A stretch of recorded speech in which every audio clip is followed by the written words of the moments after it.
नमस्कार दोस्तों, मेरा नाम है मनीष कुमार सिंह और आप देख रहे हैं 4 पीएम महाराष्ट्र। और आज महाराष्ट्र की राजनीतिक गलियारों से एक बड़ी खबर निकलकर सामने आई और वो खबर थी शरद पवार से संबंधित। बहुत समय से ये आकलन लगाए जा रहे थे कि क्या जो शरद पवार की पार्टी है एनसीपी, जिसको वो लीड करते हैं, क्या जो उनके विधायक छोड़ के उन्हें गए थे, जो नेता उन्हें छोड़ के गए थे, अगर वो वापस आते हैं तो क्या वो वापस लेंगे?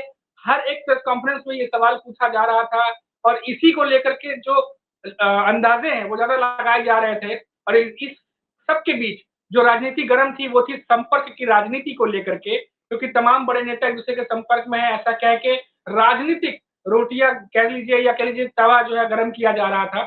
और अब आज शरद चंद्र पवार की तरफ से ये कहा गया है कि जो नेता वापस आना चाहते हैं, ऐसा नहीं कि सबको बैन कर दिया गया है, कार्यकर्ताओं से बात करके, नेताओं से बात करके कुछ नेताओं की वापसी भी मुमकिन हो सकती है।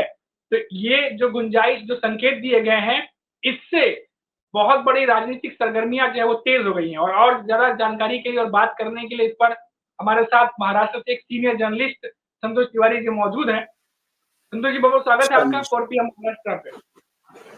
संतोष जी, जैसा कि अभी मैं बता रहा था दर्शकों को कि अब पहले ये सब अंदाजा लगाया जा रहा था, आकलन चल रहा था कि अगर ऐसा होगा तो कैसा, ऐसा होगा तो कैसा। और आज जैसी खबरें आई हैं, शरद पवार की तरफ से एक बड़ा संकेत दिया गया है। तो अब यहाँ से महाराष्ट्र की राजनीति को कैसे देख रहे हैं आप? मनीष जी, अगर आपने शरद पवार का पूरा बयान सुना होगा तो उसमें तीन चार चीजें बहुत महत्वपूर्ण हैं। एक तो जो आज ये प्रेस कॉन्फ्रेंस हुई थी, इसमें पूर्व केंद्रीय मंत्री जो सूर्यकांत पाटिल जी थे, वो जो है वो शरद पवार गुट में शामिल हुए थे, जो कहीं ना कहीं अजीत पवार के साथ चले गए थे। बहुत महत्वपूर्ण बात यह है कि शरद पवार ने ये नहीं कहा है कि मैं अजीत पवार को साथ में ले लूंगा। उनका ये कहना है कि अजीत पवार गुट के जो 18 से 19 विधायक हैं वो हमारे संपर्क में हैं और अगर वो यहाँ पर आते हैं तो उनका स्वागत किया जाएगा। लेकिन एक महत्वपूर्ण बात वो भी कह रहे हैं कि जो पार्टी में रहते हुए उन्होंने पार्टी का लाभ लिया था और उसके बाद पार्टी के साथ बगावत की, ऐसे लोगों के बारे में हम कार्यकर्ताओं से बात करके जो है उसके बाद उस पर निर्णय लेंगे। तो कहीं ना कहीं शरद पवार जो है, इसीलिए मैं बार बार कहता हूँ कि वो महाराष्ट्र की राजनीति के चाणक्य हैं और उन्होंने तीन बातें जो कही वो बहुत महत्वपूर्ण थी। एक तरीके से उन्होंने साफ कर दिया कि अजीत पवार को लेकर जो है अभी पार्टी के अंदर कोई भी इस तरह का मनोदशा नहीं है कि उनको हम फिर से अपने पास लें। दूसरी बात उन्होंने जो कही पार्टी का लाभ लेकर, जिसमें वो इशारा प्रफुल्ल पटेल की तरफ कर रहा है, क्योंकि प्रफुल्ल पटेल जो है वो जो है अजीत पवार गुट के साथ चले गए थे। तीसरी बात उन्होंने कहीं ना कहीं छगन भुजबल की तरफ भी इशारा किया है। 18 से 19 विधायकों के संपर्क में रहने का जो दावा है ये बहुत महत्वपूर्ण है, क्योंकि पिछले कुछ दिनों में आपने देखा होगा कि लगातार ये खबरें आ रही हैं कि अजीत पवार गुट जो है कभी भी जो शिंदे सरकार है, जो बीजेपी समर्थित सरकार है, उससे बाहर निकल सकती है। और कहीं ना कहीं एक सुगबुगाहट जो है वो राजनीतिक गलियारों में देखने को मिल रही है कि अजीत पवार जो है वहां पर अब कंफर्ट जोन में नहीं है, चूंकि उनको लोकसभा में भी उस तरह की सफलता नहीं मिली। और दूसरी बात की बीजेपी का एक हल्के का ये मानना है कि अजीत पवार के आने की वजह से बीजेपी को बड़ा नुकसान उठाना पड़ा है, क्योंकि बीजेपी ने ही भ्रष्टाचार के आरोप उन पर लगाए थे।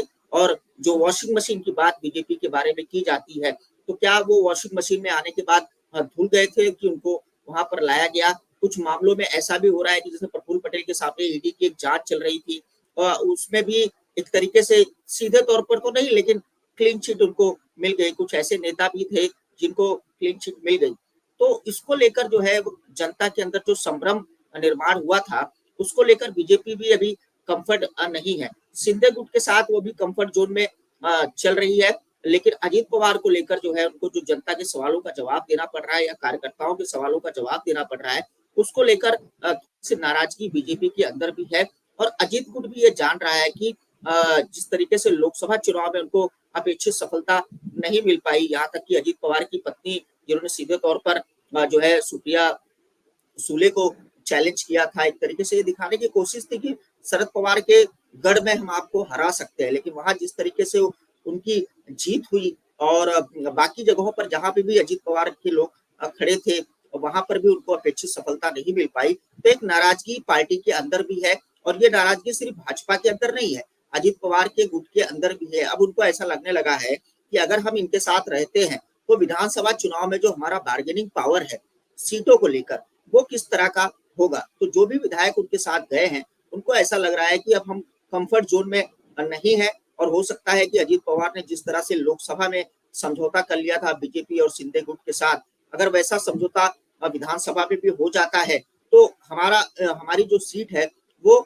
जो है खतरे में आ सकती है। और यही कारण है कि शरद पवार ने एक तरीके से ये शतरंज की बिसात पर एक जो है खेल खेला है, और वो बताने की कोशिश कर रहे हैं कि अजीत पवार गुट में सब कुछ ठीक ठाक नहीं चल रहा है, तो सारे लोग हमारे संपर्क में हैं, और हो सकता है कि आने वाले दिनों में कुछ विधायकों की वापसी हो सकती है। और इसीलिए वो संकेत देने की कोशिश कर रहे हैं कि जो भी विधायक जो है यहाँ से गए हैं, अगर वो आते हैं तो सहर्ष उनका स्वागत किया जाएगा। सहर्ष शब्द का भले उन्होंने इस्तेमाल नहीं किया है, मेरा ऐसा मानना है कि ऐसा होगा। जी, अब संतोष जी एक चीज और उनके बयान में जो नोटिस करने वाली है वो ये है कि क्या है कि जिससे पार्टी के कार्यकर्ताओं का मनोबल बढ़ेगा, यानी जो ऐसे नेता जो वाकई में मजबूत है, जो उन्हें भी लग रहा होगा कि अगर ये दूसरी पार्टी में रहते हैं तो चुनौती बन सकते हैं हमारे लिए, अगर ऐसे नेता वापस आते हैं तो फिर अपोजिशन तो बहुत ज्यादा कमजोर हो जाएगा और शरद पवार की पार्टी और भी ज्यादा मजबूत दिखने लगेगी, क्योंकि जिस तरह से अभी दिखाई दे रहा है, जिस तरीके से वो कभी किसानों का मुद्दा उठा रहे हैं, कभी मराठा आरक्षण की बात कर रहे हैं, तो ऐसे करके तो वो एक एक करके फिर धीरे धीरे घिरते चले जा रहे हैं। जी बिल्कुल, देखिए शरद पवार का जो कहना था वो यही कहना था, और मैं बार बार आपको ये कह रहा हूँ कि जो अजीत पवार की बगावत हुई थी उसमें उस समय जो है कई लोग ऐसा कहते हैं, कई राजनीतिक विश्लेषकों का मानना है कि शुरुआती दौर में शरद पवार की रजामंदी थी उसमें, उसके बाद वो जो है उन्होंने एक तरीके से संन्यास की घोषणा कर दी थी, लेकिन फिर उनको मनाया गया और उसके बाद कुछ दिनों बाद अजीत पवार ने बगावत कर दी। तो शरद पवार को एक तरीके से वो चैलेंज करने की कोशिश शरद पवार को लगता है कि की गई थी, और इसीलिए वो महाविकास आघाड़ी के साथ बहुत मजबूती से खड़े हैं। और इसमें कोई दो राय नहीं है कि शरद पवार अजीत पवार गुट में कई ऐसे विधायक हैं जो शरद पवार जी को अपना एक तरीके से गॉडफादर मानते हैं, और उनका अभी भी मानना है कि हम सत्ता में रहे, लेकिन सत्ता में हमको भागीदारी जिस तरह की मिलनी चाहिए थी वो नहीं मिल पाई। आप देखिए कि मंत्रिमंडल में भी इन्होंने जो है एक केंद्रीय मंत्री और एक राज्य मंत्री का पद मांगा था, लेकिन वो भी उनको नहीं मिल पाया। तो देखिए जब भी कोई विधायक या कोई भी सांसद किसी दूसरी पार्टी में या कोई बगावत करके जाता है तो उसकी एक अपेक्षा होती है कि उसको कुछ ना कुछ उसके बदले में मिलेगा, और वो देखने को नहीं मिला।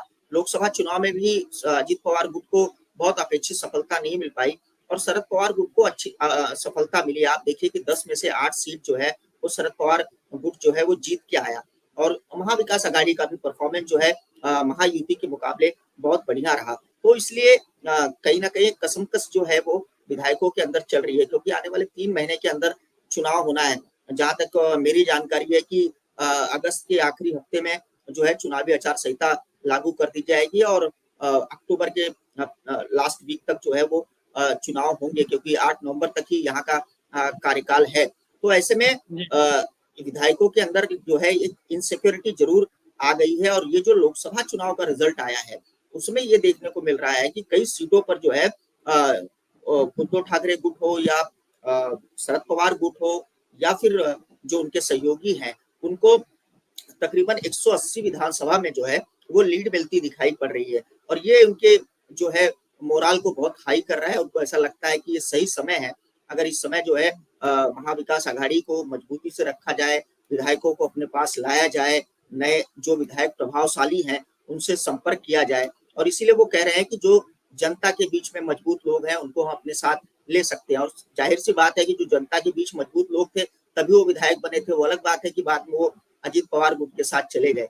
लेकिन लोकसभा चुनाव का जो रिजल्ट था वो उसने कहीं ना कहीं जो है धक्का अजीत पवार गुट को दिया है, और वहां पे जो विधायक है वो वहां पे कंफर्टेबल महसूस नहीं कर रहे हैं। और जाहिर सी बात है कि शरद पवार को जो है भले तोड़फोड़ की राजनीति के लिए कुछ भी कहा जाए, लेकिन शरद पवार जो है वो तोड़फोड़ की राजनीति के बादशाह रहे हैं। सबसे पहले तोड़फोड़ की राजनीति महाराष्ट्र में अगर किसी ने शुरू की थी तो वो शरद पवार ही थे, और ऐसे में 18-19 विधायक अगर उनके संपर्क में है तो कोई बड़ी बात नहीं है कि वो आने वाले दिनों में विधानसभा चुनाव के पहले, मुझे लगता है कि अभी तो बहुत जल्दबाजी होगी, लेकिन विधानसभा चुनाव के पहले कई विधायक जो है उनके खेमे में शामिल हो सकते हैं, क्योंकि वहां पर वो कंफर्ट जोन महसूस नहीं कर पा रहे हैं।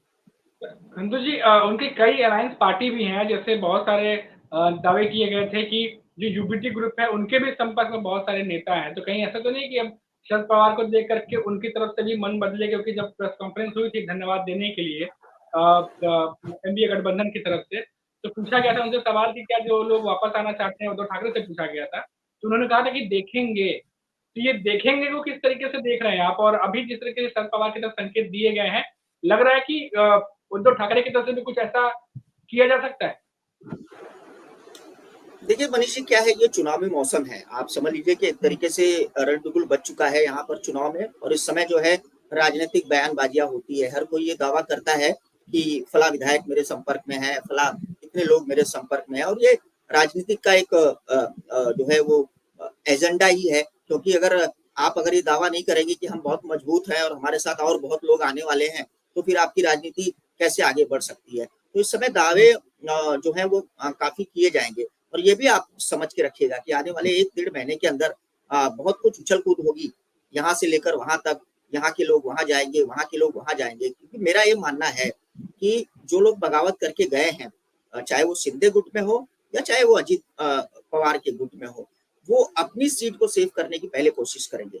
और जिस तरह से अजीत पवार गुट हो या शिंदे गुट हो, वो ये चीज को जानता है कि जब बार्गेनिंग पावर की बात आएगी, तो बीजेपी जो है, चूंकि वो केंद्र में सरकार में है, तो उसकी बार्गेनिंग पावर बहुत ज्यादा होगी। और जिन सीटों पर हम दावेदारी करेंगे, वहां पर उनके कैंडिडेट्स भी दावेदारी करेंगे। और मैं आपको बताऊं कि जो इंटरनल सर्वे चल रहा है, उसमें बीजेपी तकरीबन जो है 150 से 160 सीट जो है वो मान रही है कि हम इस पे परफेक्ट चुनाव लड़ेंगे, क्योंकि वहां पर हमारे लोग भी हैं, हमारे कार्यकर्ता भी हैं। तो अगर समझिए कि अगर इस तरह की स्थिति आती है, 40-42 लोग समझ लीजिए कि अजीत पवार गुट के साथ गए थे, उतने ही समझ लीजिए कि आप शिंदे गुट के साथ गए थे, तो 288 सीटें हैं। 288 सीटों में अगर ये लोग 50-50 की मांग करते हैं, तो 180 सीट जो है, 188 सीट वो बीजेपी लड़ने की बात करेगी। लेकिन दोनों पक्ष जो है वो 100-100 सीटों की बात करेंगे कि हम जो है 100 सीटों पे लड़ना चाहते हैं, वो कहेंगे। फिर वो बार्गेनिंग पावर जो है उनका, वो अजीत पवार गुट का इस समय काफी कम हुआ है। इसको मानने में कोई दो राय नहीं है। बल्कि शरद पवार का जो बार्गेनिंग पावर था महाविकास आघाड़ी के अंदर, वो अब बढ़ गया है, क्योंकि उनका रेशियो आप देखिए, 10 सीट वो लड़ते हैं और 8 सीटें जिता कर लाते हैं। और ये ऐसी सीटें हैं जो बड़े बड़े दिग्गजों को हराया है। आपको मैं महाराष्ट्र की बात करूं तो कपिल पाटिल जो केंद्रीय मंत्री थे, वो भिवंडी से चुनाव लड़ रहे थे। वहां पर शरद पवार गुट के शरद पवार जी ने बालिया मात्रे जी को खड़ा कर दिया और उनको चुनाव जिता के लेके आए। आप पंकजा मुंडे की बात कर लीजिए, जो कि बहुत कद्दावर नेता मानी जाती है, उनको वहां पर उन्होंने अपने कैंडिडेट बजरंग सोनावने के जरिए हरा दिया। ऐसे 2-3 एग्जाम्पल्स है, मतलब उन्होंने दिग्गजों को पटकनी दी है। तो अब उनकी बार्गेनिंग पावर जो है वो महाविकास आघाड़ी में काफी बढ़ गई है। और इसलिए लोग ये चाहते हैं कि अगर हम पवार जी के साथ भी चले जाएंगे, उनके पास सीटों का जो बंटवारा होगा वो उनके हिसाब से होगा। क्योंकि आप ये भी देख लीजिए कि उद्धव ठाकरे भी लोकसभा चुनाव में भले उन्होंने अपेक्षित सफलता हासिल की है, लेकिन इसका पूरा श्रेय जो है वो शरद पवार को जा रहा है। क्योंकि उम्र के इस पड़ाव में जिस तरह से उन्होंने रणनीति बनाई, प्रचार किया, लोगों को साथ में रखा, तो ये कहीं ना कहीं प्लस पॉइंट है। और मैं आपको बताऊं कि अगर विधानसभा चुनाव में रणनीति बनेगी, तो शरद पवार की भूमिका जो है वो बहुत बड़ी रहेगी। और ये जो अजीत पवार गुट के नेता हैं, उनको पता है, और इसलिए ये जो तोड़फोड़ है या जो उठापटक होगी, ये होनी तय है। अब समय कब होगा ये अभी कह पाना मुश्किल है। जी जी संतोष जी, बहुत बहुत धन्यवाद। आपका बहुत ज्यादा समय नहीं लेंगे, और महाराष्ट्र की राजनीति पर हमसे बात करने के लिए बहुत बहुत शुक्रिया आपका।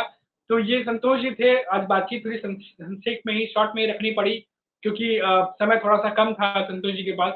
लेकिन बात कर रहे थे महाराष्ट्र की राजनीति पे, तो देखा आपने किस तरीके से इन्होंने बातें कही हैं। और आप देखिए कि जिस तरीके से शरद पवार की तरफ से आज जो संकेत दिए गए हैं, उसको देखते हुए महाराष्ट्र की राजनीति फिर से एक बार गरमा गई है। अब देखना होगा कि महाराष्ट्र की राजनीति जैसे जैसे विधानसभा चुनाव जो है वो नजदीक आते जाएंगे, वैसे वैसे और गर्माती जाएगी।